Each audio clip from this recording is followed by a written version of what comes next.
now Citrus County's top political podcast.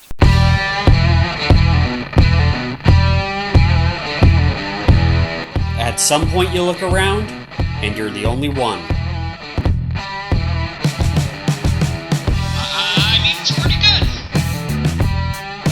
And just like that, the perspective shifts. Paging Bobby Winsler to the microphone. On in 3,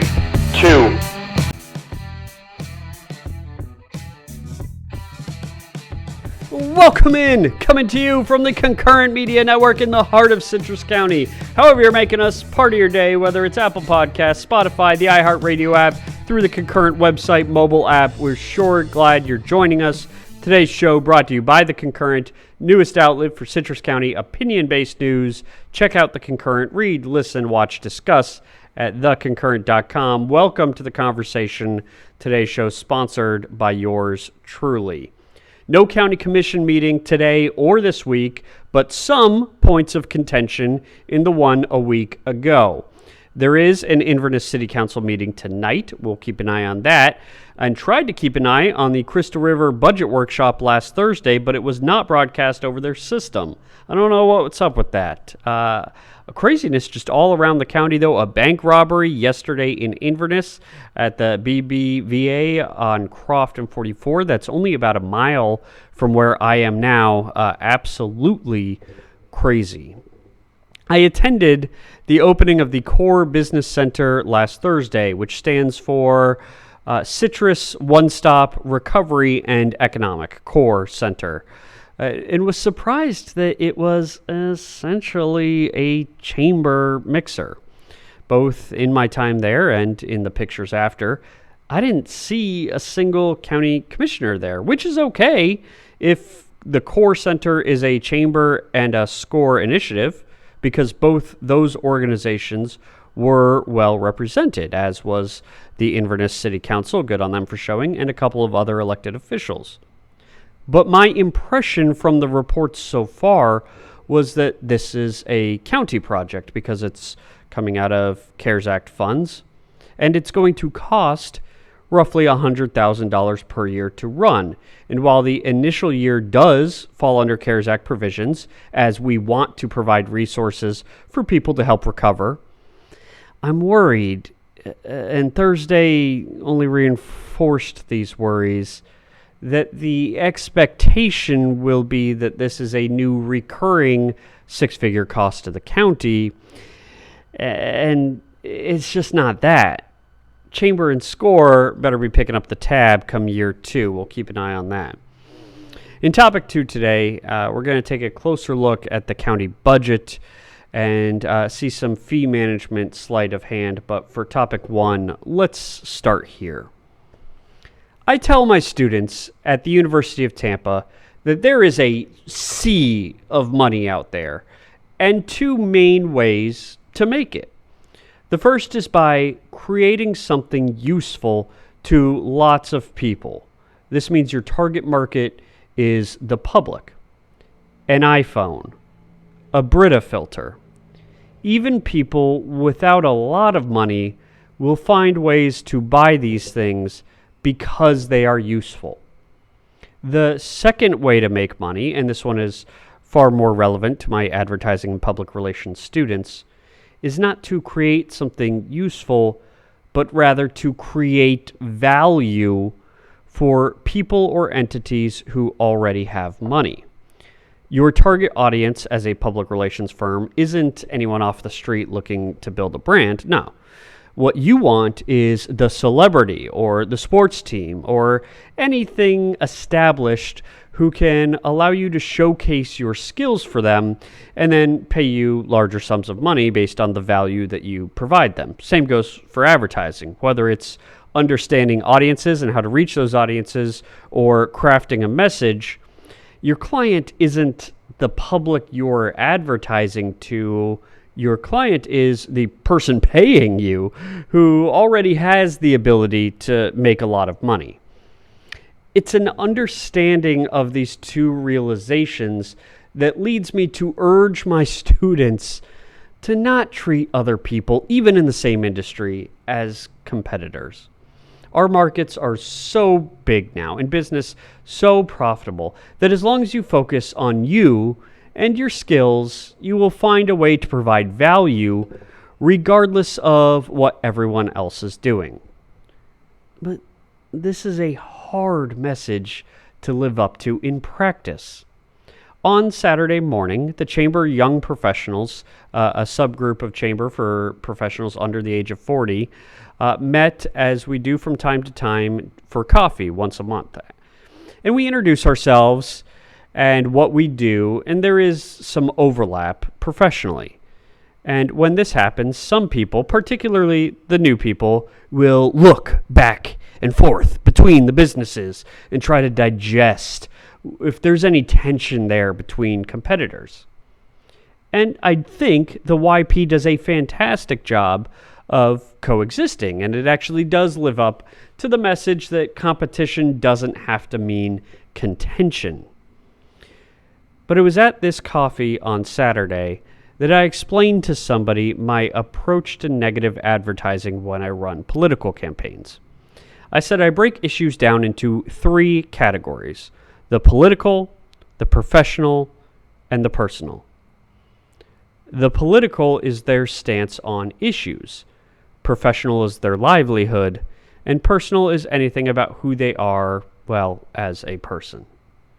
I explained that the latter two, the professional and the personal, I see as off limits. But the first one, the political, I have no qualms about using what may be perceived by others as negative advertising in message strategy. It's a political campaign. That's what they signed up for. And the same goes for when I'm critical of people who currently hold an office, in today's case, the Citrus County School Board. Now, they make about $33,000 a year. These are people who have had careers outside of this. The $33,000, that's not their livelihood. So being critical of them isn't going after them professionally. The 3 up for re-election in 2022, Linda Powers, Doug Dodd, and Thomas Kennedy, are all incredibly nice, accomplished people. This isn't about attacking them personally. But politically, it's fair game. And there's a very real problem no one is talking about. Yesterday, it was reported by the Chronicle that the school district will exercise an option from the state to not accept a letter grade rating for the 2020-2021 academic year after raw test data showed declines in performance on test scores, including the Florida Standards Assessment, or FSA test.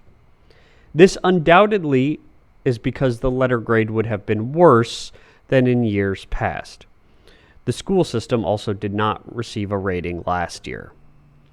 But if you look back before last year, however, the ratings are chilling. Between 2006 and 2015, in individual school ratings, Citrus schools earned 69 A's and only 5 C's in the decade 06 to 15.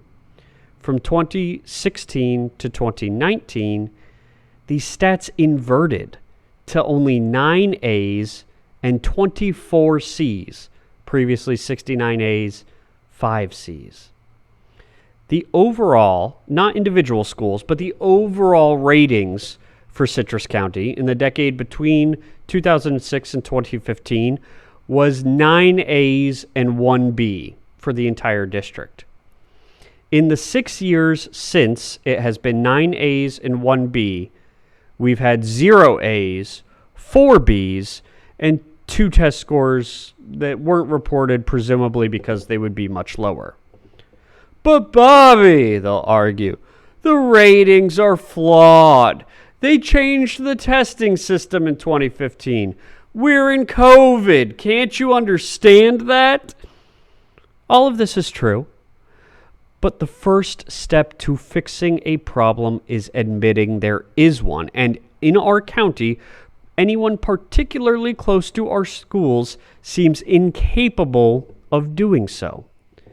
This has now gone on for 6 years.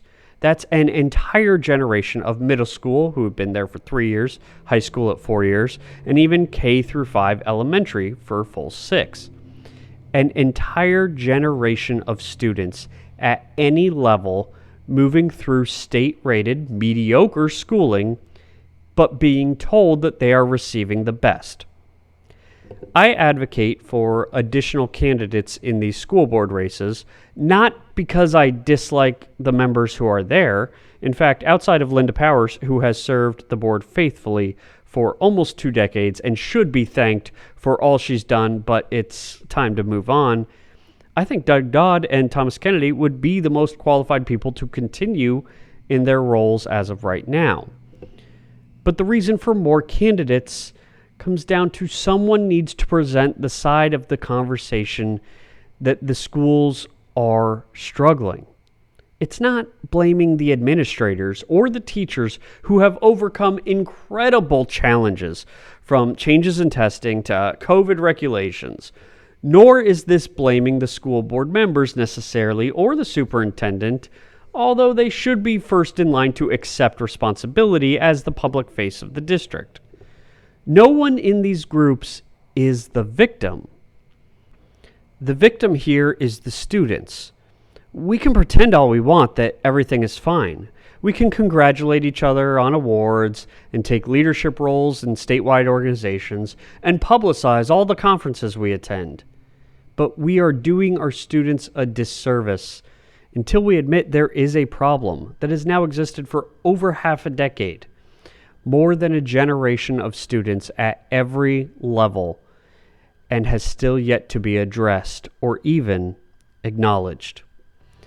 Getting to topic 2, but first, be among the first to advertise with the Citrus County Concurrent. We offer a variety of ways to reach your next customer, including website graphics, audio reads, and even traditional print advertising. Get in early, lock in your rate, even as our audience grows. Special consideration given for donation spots to nonprofits. Contact advertising@yourconcurrent.com for more information. That's advertising@yourconcurrent.com to learn more. Okay, let's go from the school board to the county. At the meeting a week ago, the county set the tentative tax rate, which the Chronicle reported that while the millage rate dropped, taxes will actually rise 2.3% because of the higher taxable values on property. That part doesn't bother me. While we were spoiled for many years after the recovery from losing the Duke plant, to have the millage rate fully rolled back to account for home value increases, if property values go up, it does stand to reason your tax bill will increase as well. I'm not going to be as much of a tax hawk to say it needs to be fully rolled back every time, because part of being a conservative isn't just limiting the size of government, but it's making sure government is appropriately funded. We do have growth happening now and certainly more coming. So if your tax bill increases marginally while your home value shoots through the roof, then that's just part of being a citizen. Presidents Ronald Reagan and George H.W. Bush raised taxes when absolutely necessary. And I do think, while a default position should always be anti-tax, that there are cases like this that can be evaluated as compromise. There was a troublesome practice that occurred here, though, that I hope we don't see again. Imagine this hypothetical for a second. Someone selling you on a price for a plant, like one that you would put in your garden. And it's an amazing price. And you need to redo your landscaping, so you buy it. As you're checking out, the seller tells you that you're going to need to come back in a few weeks and you have to give them more money. Or the plant that you're buying and every plant in your garden will be polluted and destroyed. Not such a great deal for the plant anymore, right? Now, this is an absurd example, but it is essentially what the county commission did. They removed the stormwater provision from the millage rate and repackaged the cost as a municipal services benefit unit, or MSBU. This is sometimes referred to as a below-the-line tax because it's part of standard fees like library or fire services that aren't included in your property tax rate but are tacked on below that number toward the total. It's about $59 for the standard home, but changes as the states grow bigger. And it is an expense that County Administrator Randy Oliver says the commission absolutely has to approve at the next meeting. Let's rewind and rephrase. The commission gets to show a lower tax rate in their meeting last week that still increases taxes, only to increase fees next week in a must-approve vote or risk turning the county into a polluted swamp. The purpose for doing it this way is to be fairer, the commission will tell you, to expand the amount of people paying into the tax to collect the same amount annually. It's about $20,000 shy of $1 million, while having to charge certain individuals less. This way of doing it is not fairer to everyone, though. As one man mentioned in the meeting, veterans and other people who face disabilities who have earned exemptions to property taxes through their service have to pay these below-the-line fees. And while I do think the commission will approve it, as they must, taking such drastic measures to back themselves into a corner like this feels like an awfully dangerous precedent to set. On the surface, from a political perspective, this makes sense. The commissioners who are most in favor of this plan, that looks like it's lowering taxes but actually shifting the burden around, are those commissioners who are up for re-election in 2022, which are Carnahan and Kitchen, as well as those who are far enough along in their commission career where if they wanted to take the next step up, they could, like Commissioner Kennard.